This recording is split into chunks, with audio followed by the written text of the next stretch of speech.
Glória a Deus. Queridos, o texto que nós acabamos de ler, que diz: que darei eu ao Senhor por todos os seus benefícios para comigo?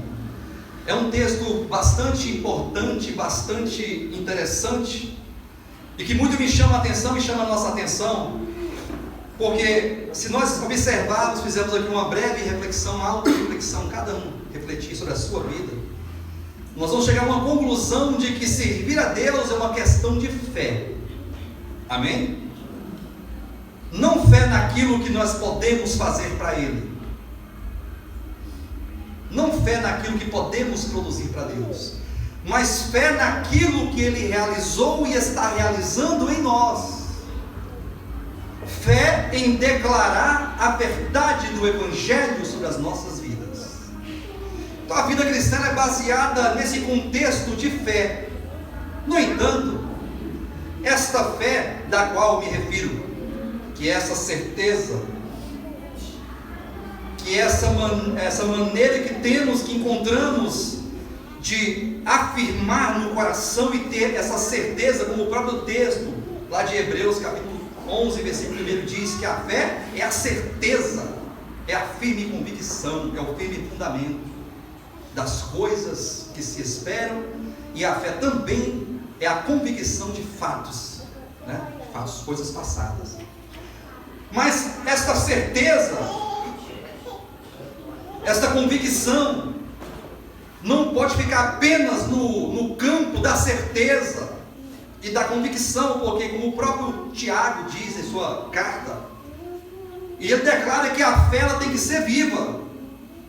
Se nós cremos, então esse crer, esta certeza deve se cristalizar em procedimento, deve se converter. A fé, que é a certeza, que é o crer, que é a convicção da verdade do Evangelho, tudo aquilo que Deus representa, tudo aquilo que Deus é, daquilo que Ele tem realizado, está realizando e vai realizar.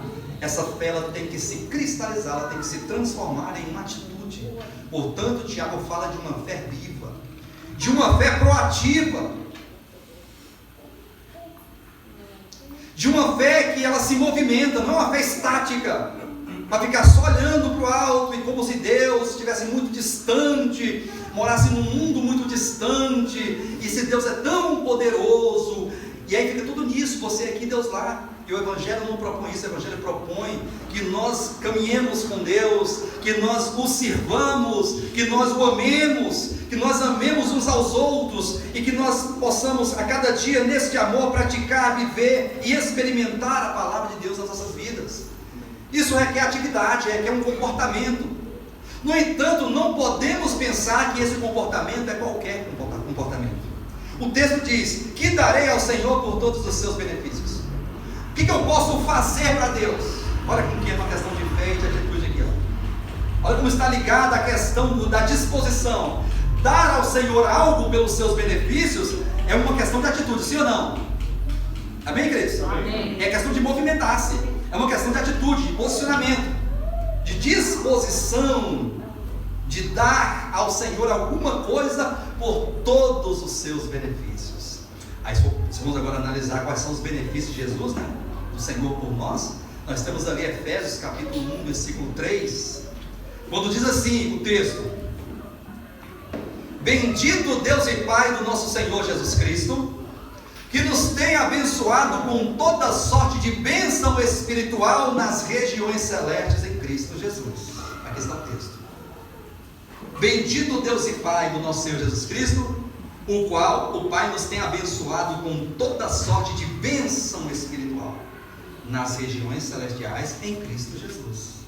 E agora, se formos abrir o texto mesmo, e formos ler o texto, versículo 4, e for seguirmos aqui lendo o texto, ele vai falar que bênção é essa, para que ninguém queira estabelecer que tipo de bênção é que Deus tem nos dado, para que não venhamos a cair no erro de achar que Deus deseja nos dar bênçãos materiais sem medida, e achar que Cristo se deu por nós, se entregou no Calvário, e o sangue precioso de Cristo foi derramado para que tivéssemos muito dinheiro, e tivéssemos prosperidade, e bens materiais, e status, para que pudéssemos nos regalar e bater no peito e dizer: eu tenho um Pai que me dá todas as coisas. Por isso, quando o texto diz: o Pai é bendito, o Pai é abençoado, porque Ele nos tem abençoado com toda a sorte de bênção espiritual. Está no singular, bênção espiritual, não são bênçãos e coisas, e dinheiro e valores, não. É uma bênção que Ele tem abençoado a cada um de nós, e nós precisamos nos apegar a esta bênção que eu vou ler daqui a pouco, e falar: esta que é a maior bênção que o Senhor pode me dar. Olha o versículo 4: assim como nos escolheu nele antes da fundação do mundo, para sermos santos e irrepreensíveis perante Ele, e em amor nos predestinou para Ele, para a adoção de filhos por meio de Jesus Cristo, segundo o beneplácito da sua vontade, para louvor da glória da sua graça, que Ele nos concedeu gratuitamente no amado, no qual, no amado, temos a redenção pelo seu sangue e a remissão dos pecados, segundo a riqueza da sua graça. E o versículo 13 diz: em quem também vós, depois que ouvistes a palavra da verdade, o evangelho da vossa salvação, e tendo nele crido, fostes selados com o Santo Espírito da promessa, o qual é o penhor da nossa herança, até ao resgate da sua propriedade, em louvor da sua glória. Amém? Amém? Aqui está estabelecido que bênção é essa que Ele te abençoou. Diga: Deus me abençoou. Deus me abençoou. Diga assim: eu sou abençoado do Pai. Eu sou abençoado do Pai. Aí você passa a elencar, né? O apóstolo Paulo agora ele passa a elencar: que bênção é essa? Ele te amou e te escolheu. Diga amém. Amém. O Pai te escolheu. Glória a Deus. O Pai me escolheu. Amém. E não somente me escolheu em amor, porque o amor é a base da escolha, é o critério da escolha, mas Ele também me predestinou para que eu fizesse parte, para que todos nós fizéssemos parte, juntamente com todos os irmãos em todos os lugares e épocas que creram, fizéssemos parte do grande, eterno e único projeto de Deus e vontade de Deus, que é o seu reino manifestado. Deus deseja manifestar o seu reino. Coloque no teu coração: Deus deseja manifestar o seu reino. Amém. É tudo que Deus quer, pastor. Isso não havia atentado para esse detalhe, que Deus quer manifestar o seu reino. Engraçado, que coisa. Vocês não se lembram da oração do Pai Nosso, quando Jesus ensinou seus discípulos a orarem? Como que Ele os ensinou na seguinte tônica: quando vocês orarem, orem assim: Pai que estás nos céus, Pai nosso que estás nos céus, santificado seja o teu nome, que o teu nome seja separado de todos os demais nomes. Não há nome que possa se comparar, se colocar ao lado. O teu nome é único, é exclusivo, é eterno, é poderoso. Santificado seja o teu nome. Tu és exclusivo e único, Pai. Amém. Então, Mateus falou: Pai, que venha o teu reino, seja feita a tua vontade, aqui na terra como no céu. Quem entendeu isso aqui? Amém. Jesus está ensinando a orar, dizendo assim: quando você orar, fale aquilo que o Pai deseja ouvir. Não fala para Ele aquilo que Ele não sabe, ou não fala aquilo que você deseja, que você quer. Vamos tratar aqui de juízo de valores, que a oração do Pai Nosso, ela trata-se de uma oração muito profunda, que é a oração do reino, que é uma oração que traduz a vontade de Deus, queridos. Dizendo para Deus aquilo que Ele deseja. Orar é falar para Deus aquilo que Ele deseja. Pai, eu sei que Tu deseja que o Teu reino seja manifestado. Então que venha o Teu reino. Pai, eu me coloco ao Teu lado, eu sou um contigo na Tua vontade. Venha o Teu reino, Pai. Nós estamos juntos, Pai. Em propósito, em fé, em disposição, em visão. Então Deus, o Senhor deseja que o Teu reino venha, então que venha. Sou um contigo. Faça-se a Tua vontade, Pai. Então este reino é a vontade de Deus. E o texto aqui diz que nós somos abençoados porque Deus nos escolheu em amor e nos predestinou para fazermos parte deste reino eterno, juntamente com todos os irmãos. Amém? É o Cristo de Deus como a cabeça desse novo homem, e nós todos os cristãos como o corpo de Cristo. Então temos Cristo a cabeça e o corpo que somos nós. Este novo homem este homem coletivo que é Cristo e a igreja, o noivo e a noiva, esta casa de Deus que é uma casa corporativa, como o próprio Jesus declarou em João capítulo 14, quando ele diz: não se turbe o vosso coração, crede em Deus, crede também em mim, porque na casa do meu Pai há muitas moradas. E não podemos pensar que Deus está lá no céu construindo uma mansão celestial de ouro, prata e pedras preciosas, na qual nós vamos viver, e cada um vai ter o seu quarto, com suíte, irmãos. Imagina só, quarto separado, só para o Andrew e para a esposa dele, a irmã. Cadê a sua esposa?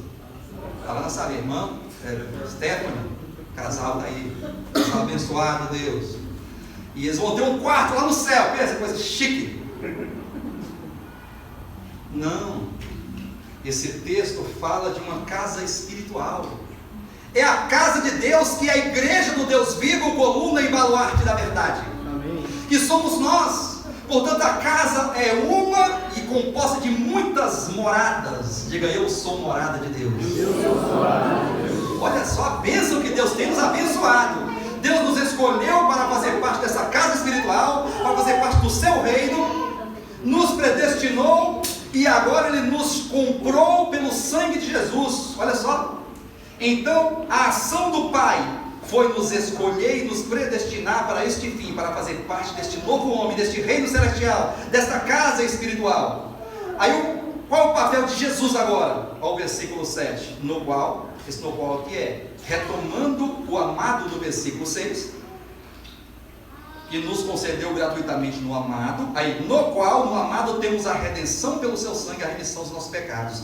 Porque agora, para fazer parte de uma casa espiritual, é necessário que ele tenha os materiais. É necessário que ele tenha. Quem constrói uma casa tem que ter material ou não tem? Vamos olhar para uma construção literal aqui, física da terra, né? Tem que ter o tijolo, tem que ter a areia, tem que ter a brita, tem que ter o cimento, tem que ter o ferro, tem que ter madeiras, tem que ter prego, tem que ter tudo. Até um lugar, o lote tem que ter. Você não vai fazer uma casa suspensa no ar, tem que ter um lugar. E quando você olha para aquela construção e para toda aquela mão de obra, para toda aquela obra eterna, aí você chega à conclusão de que Deus também está construindo a sua casa. Quer ver de qual maneira que Ele está construindo? 1 Pedro, capítulo 2,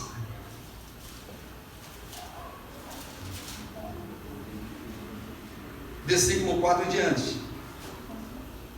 Chegando-vos para Ele, a pedra que vive. Essa pedra que vive, que é Cristo, tá? Cristo é a pedra viva. Diga: Cristo é a pedra viva. Cristo é a pedra viva. Olha só que coisa bonita, hein? Cristo é uma pedra viva. Ele é a pedra, a grande rocha eternal. Achegando-vos para Ele, a pedra viva, rejeitada sim pelos homens, mas para Deus é eleita e preciosa. Também vós, Cristo é a pedra viva, sim ou não? Sim. Eleita e preciosa do Pai, sim ou não? Sim. Também vós, diga também, eu também. Eu também. Jesus é a pedra viva? É. Diga: eu também sou. Olha para o texto. Também vós, como pedras que vivem, sois edificados casa espiritual, para serdes sacerdócio santo, a fim de oferecerdes sacrifícios espirituais agradáveis a Deus por meio de Jesus Cristo. Amém.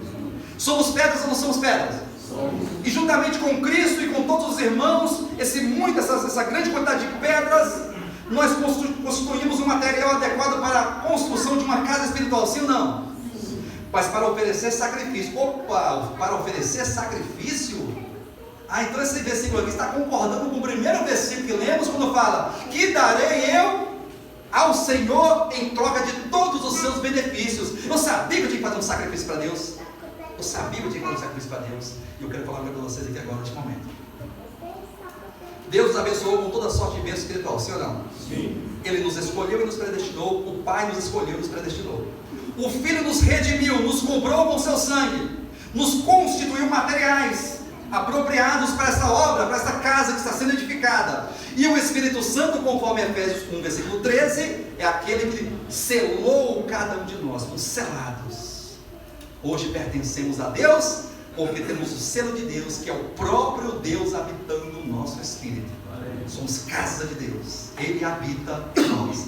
Diga: Deus habita em mim. Deus habita em mim. Diga: eu habito em Deus. Eu habito em Deus. Como o Salmo 91 diz, né? Pois disseste: o Senhor é o meu refúgio, e fizeste do Altíssimo a tua morada. Quem aqui está fazendo do Altíssimo a sua morada? Glória a Deus. Deus mora em você, sim ou não? Sim. E você mora em Deus? Diga amém. Amém. Um objetivo, né? Um objetivo que assim seja, amém. Precisamos ter esse algo bem definido. Só que agora, esse sacrifício, que darei eu ao Senhor por todos esses benefícios? Ele me amou, me escolheu, me chamou, me redimiu com seu sangue e me regenerou pela vida eterna, pelo Espírito Santo. Hoje eu sou constituído casa de Deus juntamente com todos os irmãos, e eu faço parte do novo homem, e eu tenho vida eterna, eu sou filho de Deus, estarei para sempre com o Senhor. Amém, queridos? Amém. Esses aqui são os benefícios de Deus para nós. O que daremos em troca desses benefícios? Será que nós temos como pagar isso? Por mais dinheiro que nós entreguemos a Deus, por mais sacrifício, como diz lá, ó, a fim de oferecer sacrifícios, né? A sacrifícios espirituais agradáveis a Deus, ó, a fim de oferecer sacrifícios espirituais agradáveis a Deus por intermédio de Jesus Cristo. Então, se requer que a nossa fé, ela seja traduzida ou convertida em um sacrifício. Mas que sacrifício é esse? Aqui está o cerne da mensagem, começa aqui agora. Tudo que eu falei foi para chegar nesse momento. Que darei eu em troca dos benefícios? Eu tenho que fazer um sacrifício, ou não? Jesus se entregou por mim como um sacrifício vivo. Ele me comprou com seu sangue e me constituiu o reino do céu, me constituiu casa de Deus, me constituiu filho de Deus. E agora eu devo me sacrificar. Aí tem aquele que vai para os montes, né? Não tem nada contra as pessoas que vão para o monte, tá bom? Se você gosta do monte, coisa boa. Eu já fui muito no monte, mas não vou mais hoje não. Porque eu cansei porque eu descobri que tudo que eu fazia no monte eu poderia fazer em casa. E Deus queria muito mais que eu me tocasse, e fosse despertado sobre coisas muito maiores do que caminhar a pé ao monte, e chegar lá e ficar de jejum o dia todo, ajoelhado na terra, orando, buscando. Tem coisas muito maiores do que isso, e vamos falar daqui a pouco quais são essas coisas maiores. Vou perceber que orar no monte o dia todo não é nada. Que dar um dinheiro para Deus, para a igreja, para a oferta, até porque esse negócio de ofertar é muito mais questão de coração, né? Do que de visão, do que de qualquer outro pensamento que possa estabelecer. Quando a pessoa oferta a Deus um dinheiro, ele tem que saber o que ele está fazendo, porque se ele não souber o que ele está fazendo, é melhor não dar.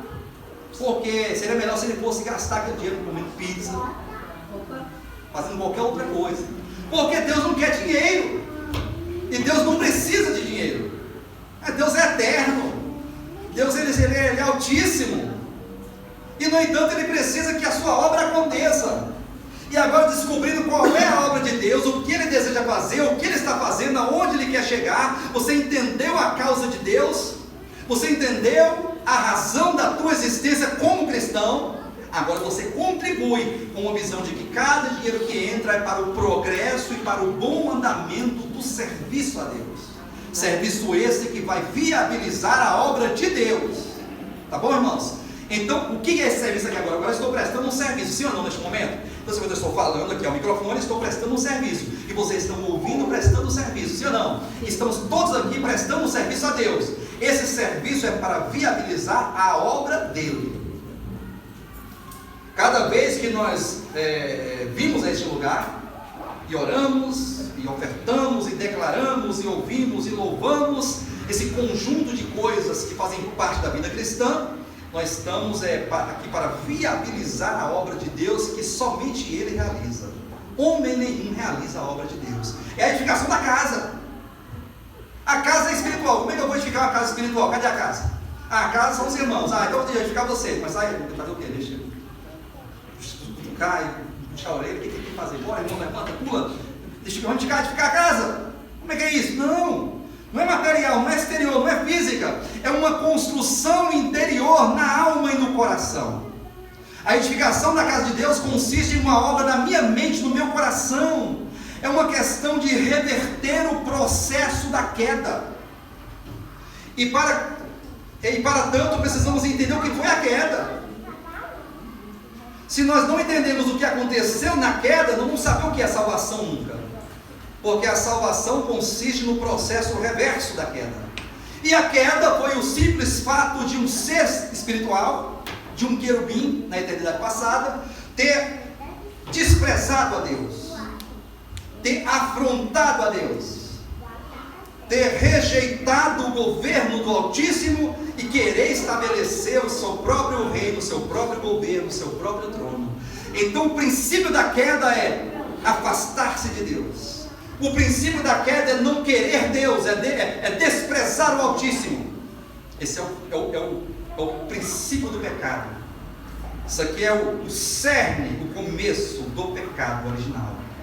O ser abandonou a Deus. Esse ser era Lúcifer, era o querubim da guarda ungido, estabelecido, era aquela estrela da manhã, outrora, que resolveu no seu coração se afastar de Deus e não mais adorar a Deus e servir a Deus, adorar a si mesmo e servir a si mesmo. Isso aqui é o princípio da queda. A palavra pecado no Novo Testamento é hamartia, errar o alvo. Então quando você erra o alvo é Deus. Deus, ele é o alvo, o objetivo, é a razão de todas as coisas. Quando o ser não quer Deus, ele vai para um outro lado, com um segundo pensamento, então ele errou o alvo, ele cometeu o pecado, ele se afastou de Deus. Isso é apostasia, dar as costas a Deus. E esse mesmo espírito de Satanás foi colocado no homem na queda. O espírito de Satanás, esse pensamento de oposição a Deus, de não querer Deus, de fugir de Deus, de desprezar a Deus, foi colocado dentro do homem, de modo que o homem também desobedeceu a Deus lá no Éden, e foi expulso do Éden. Nós somos a mesma trajetória, o mesmo significado, a mesma coisa. Ele saiu do Éden, foi expulso do Éden, já andava errante sem Deus, sem esperança e sem Deus. Não estão entendendo isso aqui? E agora este homem sem Deus, que desprezou o Altíssimo, que não quis Deus, agora ele passou a viver num mundo sem Deus, cuja sua consciência é uma consciência caída sem Deus, cujo coração está fechado para Deus. Como diz Paulo em Romanos capítulo 3, salvo engano, versículo 23, diz que não há quem busque a Deus, não há nenhum sequer. Todos se extraviaram e se fizeram inúteis. Então o ser humano se extraviou, ele se perdeu, se afastou de Deus. E aqui é confirmado mais uma vez que o homem cometeu hamartia, ele errou o alvo, ele se afastou de Deus. E agora, numa vida sem Deus, em um mundo sem Deus, cujas leis do mundo não são as leis de Deus, não me vira a lei, né, do decálogo, não, são as leis da vida, as leis do Espírito, são as leis de Cristo do reino dos céus, amém? Não é uma regra de fazer ou não fazer, não são leis prescritas, mas é uma lei interior. E o mundo não tem nada com Deus, nem com Cristo, não é comprometido com Deus, o mundo não é comprometido com Cristo, o mundo não quer saber de Deus, não busca a Deus. E eu vou um pouquinho mais longe, vou ser um pouquinho mais incisivo no meu falar aqui, e quer dizer para os irmãos que grande parte dos servos de Deus não querem Deus.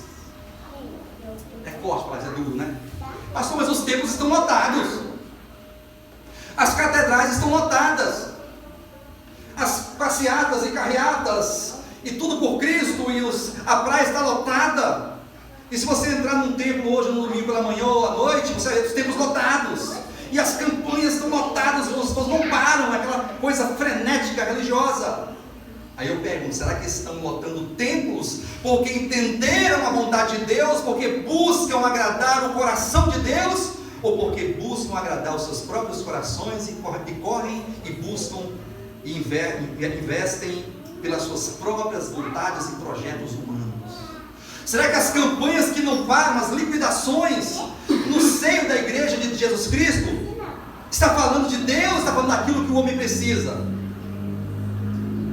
Será que as pessoas estão lotando templos para falar, Senhor, eu preciso de Ti, salva a minha vida, transforma o meu coração? Ou estão ali, Senhor, eu preciso da cura, eu preciso do dinheiro, eu preciso do remédio, eu preciso de que esse caroço saia, eu preciso do casamento, eu preciso de ter aquele filho, eu preciso ter aquela causa na justiça, o meu filho está com problema, o meu marido está com problema, eu sou infeliz, então eu quero resolver os meus problemas, Senhor, me ajuda a resolver os meus problemas. irmãos estão entendendo isso aqui? E isso aí gera um segundo problema, porque já que estão oferecendo, fazendo liquidações e ofertas e promoções no meio do povo de Deus, nessa indústria da fé, essa indústria gospel, este evangelho triunfalista que coloca o homem lá em cima e Deus como um servo para servir o homem nos seus propósitos egoístas. E é aqui que nós enxergamos que o segundo problema é gerado, porque agora é possível se encontrar muitas pessoas que não são cristãs dentro dos templos cristãos, porque você está oferecendo, sabe o quê? Venha resolver o teu problema. Você tem problema? Venha resolver o teu problema, que aqui resolve o problema. Vem aqui com o convite de Deus, vai orar na sua cabeça e os teus problemas vão se resolver. Aí não tem nada com Deus, nem cristão nem aceitou Jesus, nem creu em Jesus, nem recebeu Jesus. Só que agora ele foi convidado para resolver os seus problemas. E ele vem, e ele não tem nada com isso aqui, não tem nem participante da casa espiritual, não é. Ele nem é uma pedra viva, porque não creu, não recebeu ainda. Mas ele está aqui porque disseram para ele que ele vai ser abençoado. É só trazer um dinheiro tem que ter, né? Traz o dinheiro, e você vai perceber que tudo vai ser resolvido. A tua vida vai ser resolvida. Maravilha. E os tempos estão lotados com esse espírito, porque estão falando para as pessoas o que elas querem ouvir, e não aquilo que elas precisam ouvir. Estão oferecendo aquilo que elas desejam. Sabe aquela coisa, eu falar aquilo que você quer ouvir? A pessoa, a irmã está casada, não tem filho, ela tem problema, né? E tem problemas, né, de mulher, e alguma coisa lá dentro não funciona certinho, e ela tem problemas para engravidar. Aí você vai ver que tem um homem ali de Deus que ora e ele engravida. Ela vai lá porque ela quer engravidar. Ela não vai atrás de Deus, vai atrás do filho dela. Irmãos, concordam comigo? Irmãos, está cheio, os tempos estão cheios disso. E a pessoa faz um sacrifício e fica na campanha 40 dias, numa campanha de 40 dias, numa campanha de 7 dias, e vai ao monte, e faz jejuns, e faz voto, e promete para Deus, e aquela coisa toda, e acha que isso é o sacrifício que a Bíblia quer que nós façamos. E eu quero falar com os irmãos uma coisa aqui agora. O maior problema do cristão é ele mesmo. O maior problema do servo de Deus é o coração desse servo de Deus, porque o nosso coração, ele foi formado, e nós somos pessoas formadas e educadas religiosamente, culturalmente, socialmente, pelo espírito de um mundo que não tem nada com Deus, e os nossos corações não foi treinado desde pequenininho para amarmos a Deus. E vivemos num mundo sem Deus, num mundo totalmente apóstata. E a nossa consciência é uma consciência totalmente contrária às coisas de Deus. E os nossos pensamentos totalmente contrários aos pensamentos de Deus, como o próprio texto, o próprio profeta declara, né? Quando Jesus fala, os meus pensamentos não são os vossos pensamentos. Os meus caminhos não são os vossos caminhos. Eu caminho de um jeito, o mundo caminha contrário. Contrário a Deus. Deus pensa de uma forma, o mundo pensa de outra forma. Deus deseja algo, o mundo deseja outras coisas, que não é aquilo que Deus deseja. É por isso que o maior problema meu, seu, nosso, é o nosso coração. Jesus declarou lá em Apocalipse capítulo 3, versículo 20, o seguinte texto: eis que estou à porta e bato. Se alguém ouvir a minha voz e abrir a porta, entrarei na sua casa, cearei com ele e ele comigo. Quem já pregou esse texto para alguém se converter? Eu já preguei esse texto para alguém se converter. Eu já me utilizei desse texto, mas eu me utilizei desse texto num momento em que a minha visão era um pouco curta, e eu fiz de boa fé e não pequei por isso.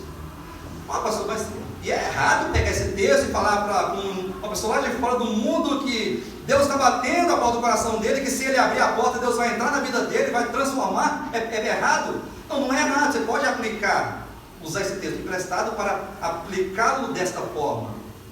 É muito coerente isso.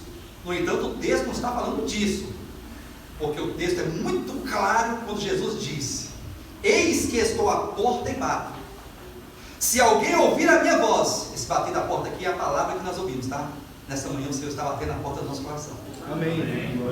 E se alguém ouvir a minha voz, tiver ouvidos espirituais para ouvir, ouça o que o Espírito diz às igrejas. Quem entendeu aqui? Amém. Então Jesus está falando com as pessoas do mundo, está falando com a sua igreja. Então Jesus está dizendo nesse texto, eu vou falar para vocês o que Jesus está dizendo nesse texto. Ele está dizendo que a igreja está com a porta fechada na sua grande parte. Que os cristãos que compõem, que constituem esta igreja, esta casa espiritual, da qual nós fazemos parte do grupo de pessoas que estamos aqui, Deus está dizendo o seguinte, vocês estão dizendo, eu estou rico, abastado e de nada preciso. Está lá no texto, Apocalipse capítulo 3, a partir do versículo 14, eles estão vendo para a gente, por favor. Apocalipse capítulo 3, versículo 14, versículo 15. Conheça as tuas obras, que nem és frio nem és quente. Quem dera fosse frio ou quente. Eu estou falando assim, igreja, eu conheço as obras de vocês. Obras, hein? Sacrifícios, coisas, ações. Não é obras não diz respeito a uma proatividade, sim ou não? Obras, conheço as suas obras. E eu sei que vocês não são nem quentes nem frios. Quem dera vocês fossem quente ou frio, mas são mornos. E porque vocês são mornos, não são nem quente nem frio, eu estou a ponto da vomitar, eu não aguento mais, está dando ânsia. Porque Jesus não consegue ver um filho que foi eleito e predestinado, amado, escolhido, salvo pelo sangue de Cristo, justificado, reconciliado com Deus, regenerado pela vida eterna, selado com o Espírito Santo da promessa, com o coração fechado. É inconcebível para Deus isso. E agora Ele nos convida a refletir e fazer uma autoanálise, cada um de si mesmo, e entender que, será que nós somos mornos, quentes ou frios? Aqui não é frio, desviado, quente, dentro da igreja, não desviado. Não é isso que Ele está dizendo. Essas três temperaturas, que é frio, morno e quente, Ele está falando de coisas que nos fazem entender de uma definição. Se nós colocarmos a mão dentro de um balde de água fria gelada, é bem definido, sim ou não? É bem definido, né? Dá para até dar um choque, não dá choque térmico na gente? Enfiar a mão dentro de um balde de água gelada cheio de gelo, dá um choque térmico, sim ou não? Se eu tirasse a minha mão desse balde de água gelada aqui e colocar dentro de uma água quase fervendo, vai dar outro choque? Não. Quente? Claro, gelado demais, aqui quente demais. Mas se você colocar a sua mão numa temperatura de 36 graus mais ou menos, vai dar choque? Água morninha, coisa boa, né? Não nem vou perceber que eu estou, mas você vai perceber que eu estou enfiando, estou vendo. Não, é porque você enfiar a mão numa água aí de 36 graus, não tem perceber que você está enfiando a mão lá dentro, porque é uma situação que ela traduz uma situação de inércia, de impercepção. É uma cegueira espiritual daquele que fala, eu sou horrível, eu sou abastado, não me falta nada. Aí Jesus fala, não, isso é a sua visão, a sua maneira de ver, versículo 17, é assim, pois dizes, tu, igreja, está dizendo o seguinte, estou rico, abastado e de nada preciso, ou não preciso de coisa alguma. Aí ele fala, isso aí é o teu depoimento, mas qual é a visão de Deus? Como é que Deus faz a leitura da sua igreja? Ele fala, não, vocês são infelizes, miseráveis, pobres, cegos e nus. É a condição espiritual da igreja de Jesus Cristo do século 21, a igreja contemporânea, esta da qual nós temos esse tempo aqui, Haja vista que as 7 cartas do Apocalipse, capítulo 2 e capítulo 3, são 7 cartas proféticas que narram a condição da igreja em toda a era cristã. Desde a igreja de Éfeso, que é a igreja do primeiro século, a igreja dos pais, dos apóstolos, até a igreja do século 21, que é Laodiceia, a igreja na qual vivemos. Qual é o espírito de Laodiceia? Qual é a condição de Laodiceia? Mornidão espiritual. Você não se definiu. Você nem é gelado e nem é quente. Você é morno, está inconstante ali naquela inércia, naquele banho-maria. Aí nesse contexto, para nós que estamos aqui, para todos os irmãos desta era, que ele fala: então eu vou fazer o seguinte, eu vou bater na porta do coração de vocês, até alguém ouvir abrir a porta. Como é que está o teu coração? Como é que está a porta do teu coração? O Espírito está falando à igreja de Jesus Cristo. E esse falar de Deus só vai promover em nós a vontade de Deus e vai nos constituir reino a cada dia, e que a mente de Cristo vai ser selada em nós a cada dia, e a vontade de Deus vai acontecer em nós a cada dia se nós abrirmos a porta do nosso coração. Amém. Por isso eu disse que o nosso coração é o nosso maior inimigo. Como o próprio Jesus declarou para o povo de Israel, né?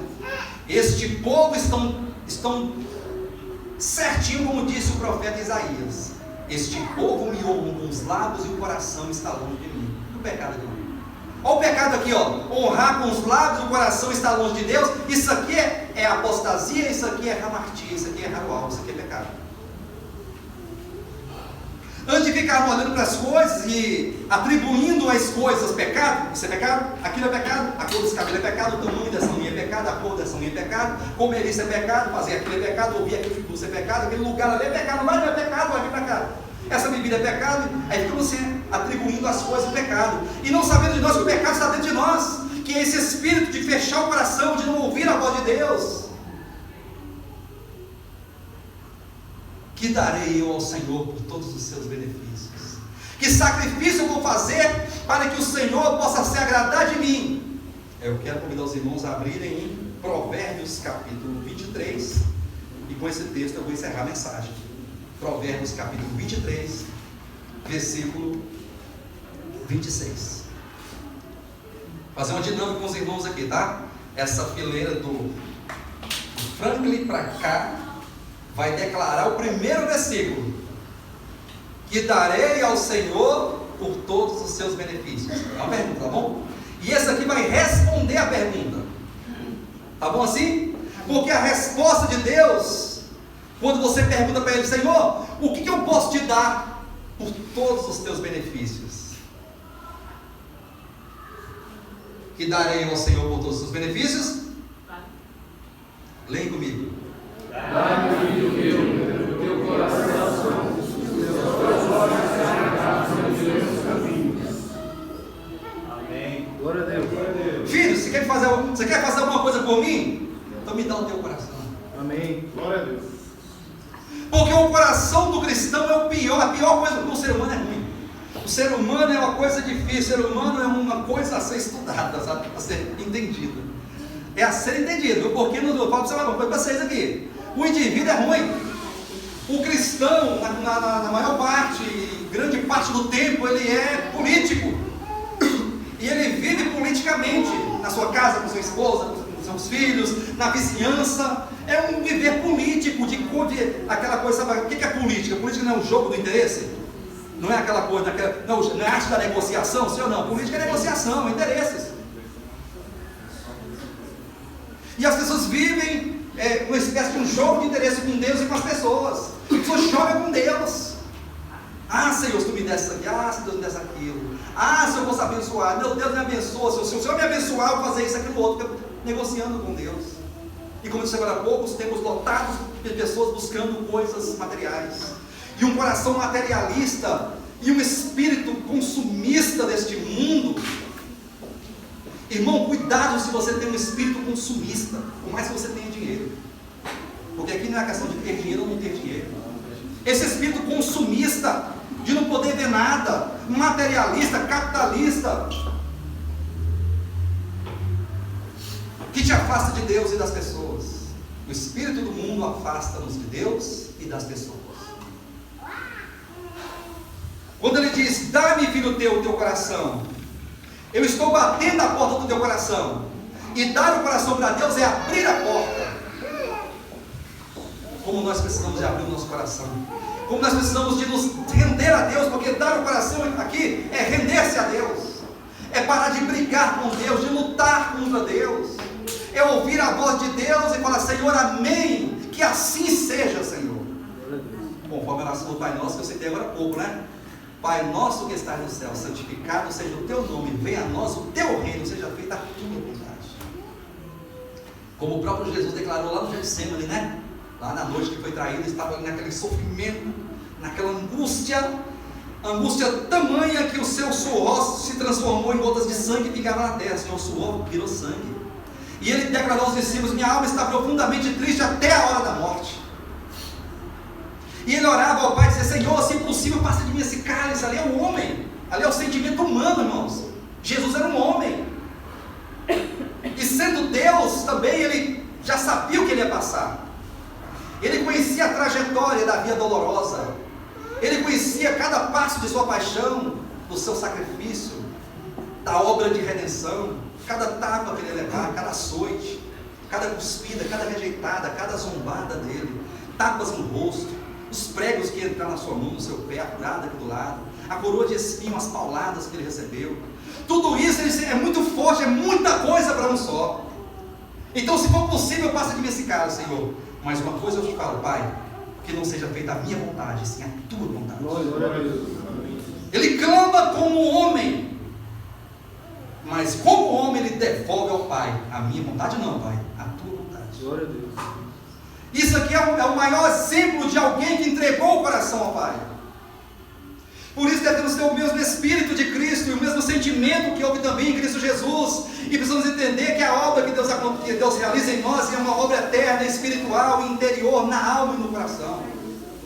E temos que começar agora a avaliar e fazer uma sondagem muito refinada das nossas vidas, como estamos vivendo em nossas casas, com as nossas famílias, na nossa vizinhança, no nosso trabalho, na faculdade, no curso, aonde quer que nós estejamos. Porque aonde quer que nós estejamos, nós estaremos como cristãos. Amém. Estaremos como cristãos. E é ali que seremos provados. E é ali, naquele contexto de contradição, de dificuldade, que Deus deseja que nós abramos o nosso coração e entreguemos esse coração a Ele. Sabe aquele momento que você chega assim e fala assim: vou perdoar dessa vez? Não, dessa vez eu não vou perdoar. Perdoei uma, duas, três, mas ninguém aguenta perdoar tantas vezes a mesma pessoa pelos mesmos pecados. Ninguém aguenta mais. Aí Pedro falou isso para Jesus, né? Falou: Senhor, vem cá, será que eu vou ter que perdoar o meu irmão 7 vezes? Senhor, não é possível que esse atribulado desse Tiago, falando dos apóstolos, né? Tomé incrédulo, Senhor. Eu vou ter que perdoar a incredulidade do Tomé 7 vezes? Eu não aguento, Senhor. Ele falou: 7 não, Pedro, mas 70 vezes 7. Ou seja, sem limites. Perdoe sem limite. E se você quiser resistir, seu coração fala: não perdoe, você fala: opa, está batendo na porta do coração, eu tenho que entregar o meu coração, então eu vou perdoar, Senhor, porque não é a minha vontade, é a tua vontade. E naquele momento que você estiver desanimado com Deus, desanimado com as coisas de Deus, desanimado com a igreja, fala: não, eu preciso me animar, eu preciso voltar, eu tenho que ir porque eu preciso de Deus, eu preciso dos irmãos, os irmãos precisam de mim. Então eu vou abrir a porta do coração e vou. Amém. Aleluia. Isso é entregar o coração. O que darei eu ao Senhor em troca de todos os seus benefícios? O meu coração. Se eu der o meu coração a Deus, dei tudo. É por isso que eu não acredito, sabe, quando fala de oferta, eu falo muito de oferta, eu não sou muito assim não, mas não sei o que está acontecendo. Esse negócio de oferta, né? Irmãos, eu não acredito muito em ficar falando com os irmãos sobre oferta, eu não acredito nisso. Alguns irmãos já falam assim: pastor, você tem que conversar com a igreja, porque isso é muito difícil, são muitas despesas. Tem que falar, pastor, tem que falar, senhor pastor. Eu falei: irmão, mas eu não acredito nisso. Ficar falando. Se eu falar muitas vezes, eu não vou ofertar muito. Se eu falar pouco, eu não vou ofertar pouco. Se eu não falar nada, eu não vou ofertar nada. Eu não acredito nisso. Eu acredito na fé daquele que entendeu a causa de Deus. Não é a minha causa, não é a causa do Ministério da Redenção, não é a causa de Deus. E agora, entendendo esta causa, ele abre o coração, ele dá o coração a Deus. Porque dar dinheiro é fácil, orar é fácil, levantar a mão é fácil, repetir uma palavra é fácil, cantar um cântico é fácil. Difícil é abrir o coração. Porque para você abrir o coração, você vai ter que abrir mão de você mesmo. Quer ver uma coisa? Sabe quando é que nós vamos amar as pessoas? Como Cristo amou a igreja? Sabe quando? Quando nós amarmos menos a nós mesmos. Eu amo demais a mim, porque não tem como eu repartir com o outro, porque não está dando nem para mim direito. Então não dá para dar, sabe? Difícil, irmão. Uma coisa está ficar feia, uma coisa está complicada, pastor. Então você está com o coração fechado, você está amando demais a você mesmo. E para amar o próximo, tem que amar menos você. Ou pelo menos na mesma medida, né? Amar o teu próximo como a ti mesmo. Patado, amou você, amou o próximo, tudo igual. Amar a Deus sobre todas as coisas, amar o nosso próximo como a nós mesmos. Como é difícil amar o próximo. E amar o amigo ainda é difícil, né? Amar amigo é difícil, irmãos. Tem uns amigos aí com as celas, fala a verdade. Tem uns amigos aí que são difíceis, são difíceis. Não, tem uns amigos, vamos combinar aqui. Tem uns amigos aí que eu moro com você, mas não é fácil não. É tribulado, né, Tadinho? E às vezes nós somos também, nós estamos nessa condição de ser amigo de alguém, nós somos atribulados. Não, é difícil mesmo. Então o que acontece? Às vezes amar um amigo é difícil, não é? Não, às vezes. Irmãos, ajudar quem quer ser ajudado já é difícil. Ajudar quem não quer ser ajudado é complicado. Mas aí Jesus fala assim, não, mas eu vou falar para vocês uma coisa aqui. Deus falou assim, ó, eu não digo que vocês devem amar os seus amigos, não, porque é fácil amar um amigo, né? Amar os vossos inimigos e aquele que vos persegue. Se o teu inimigo tiver fome, dê ele de comer. Se ele tiver sede, dê ele de beber. Orai pelos vossos inimigos, para que vocês se tornem filhos do Pai Celestial. Amém. Não é o inimigo, não, é você. Aleluia. Sabe quando é que eu vou ser reconhecido como filho? Visto como filho? E atuar como filho? Quando eu amar o meu inimigo. Aí eu serei reconhecido. Aí eu fui de Deus. Olha o discípulo de Jesus ali. Glória a Deus. Olha ali o discípulo de Jesus, por quê? Não, ele está fazendo igual Jesus fazia. Jesus, os seus algozes, né, os homens maus estavam batendo na cruz ali. Ele fala, Pai, perdoa, Pai, eles não sabem o que estão fazendo. Eles estão matando o Senhor da glória porque eles não sabem que eu sou o Senhor da glória. Então jamais teriam crucificado o Senhor dos exércitos da glória. Por isso, queridos, o que nós podemos fazer, a maior obra que você pode fazer, o maior sacrifício que você pode fazer, o maior valor que você pode dar para Deus, é o teu coração. Quando você abrir o teu coração, quando Deus possuiu o nosso coração, aí Ele tem o nosso coração, Ele tem a nossa casa, Ele tem o nosso tempo, Ele tem o nosso dinheiro, Ele tem qualquer coisa nossa, porque está tudo aqui preso no coração, o coração dele aqui, assim, nossa, tudo é fechado, não tem morte dentro, de coisa nenhuma, trancado. E Ele quer entrar na nossa vida, e Ele quer fazer uma limpeza, uma transformação, mas para isso temos que abrir o coração. Por isso o texto diz, que darei eu ao Senhor em todos os seus benefícios, por todos os seus benefícios? Aí Ele responde para nós, filho, se você quer me dar uma coisa, dá-me o teu coração, e que os teus olhos se agradem dos meus caminhos. Abrir o coração também é ter prazer na maneira que Deus caminha, como Ele faz, da maneira que Ele faz, do jeito dele. Amém? Abrir o coração é se render a Deus. Fique de pé neste momento. Aleluia.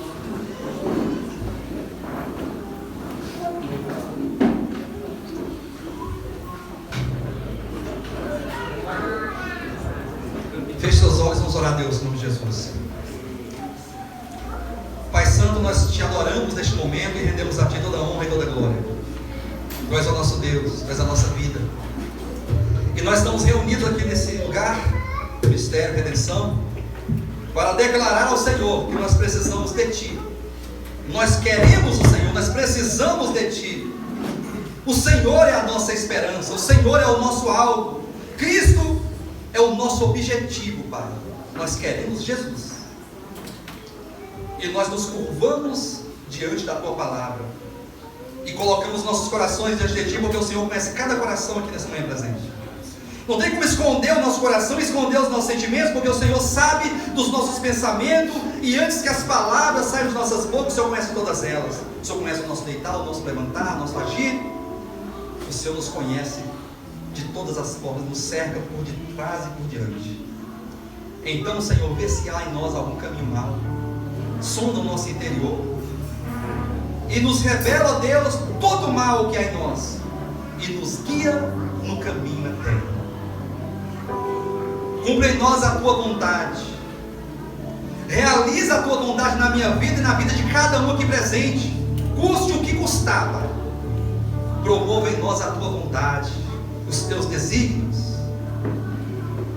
Abençoa as famílias que estão aqui com a bênção, com uma iluminação, com um avivamento de coração, de alma, para que possamos ser verdadeiros cristãos, verdadeiros discípulos, cristãos autênticos e vencedores, até aquele grande dia, em nome de Jesus.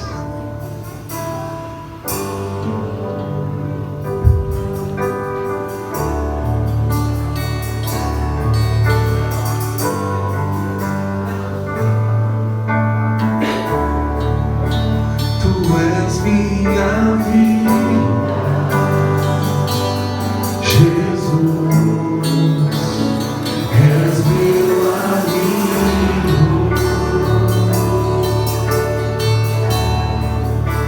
A tua vontade, doce Espírito, meu alimento.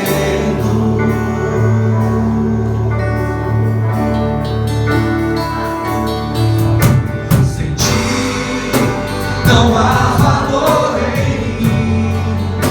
Sou como um vaso de barro, Pronto a ser quebrado. pronto a ser quebrado, para ser o que queres em mim. A tua presença, Senhor, A tua presença és tudo que eu preciso.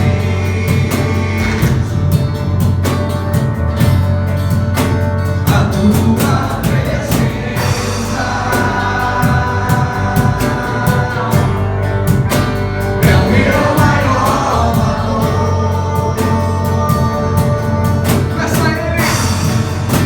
Atrai o meu coração, atrai nosso coração, Senhor. atrai o meu coração.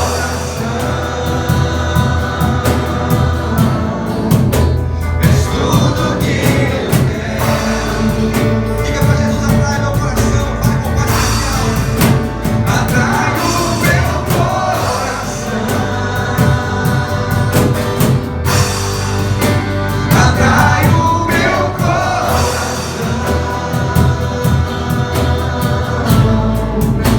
Eu posso te tocar.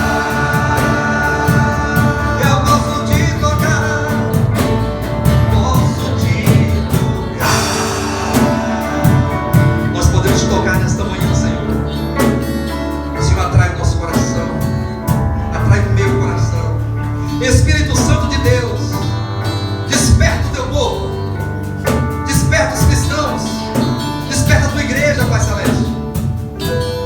Ensina-nos, ó Deus, a enxergar de maneira certa. Cura toda cegueira. Abre o nosso coração. Faz-nos perceber a necessidade urgente de nos render a Ti e a Tua palavra, para que naquele dia possamos nos alegrar exultando que fizemos o que tinha que ter feito, e que toda honra, toda glória, todo louvor, toda adoração sejam dadas a Ti. Obrigado, Senhor, por essa semana que começa. Queremos estar revestidos do Senhor, do Teu poder, da Tua graça, em comunhão com as pessoas, em comunhão com os irmãos. Senhor, guarda nossa mente e nosso coração nessa semana. Guarda as criancinhas, os adolescentes, os jovens, os solteiros, os casados. Senhor, nos guia na verdade, na luz, e cumpre em nós toda a Tua vontade.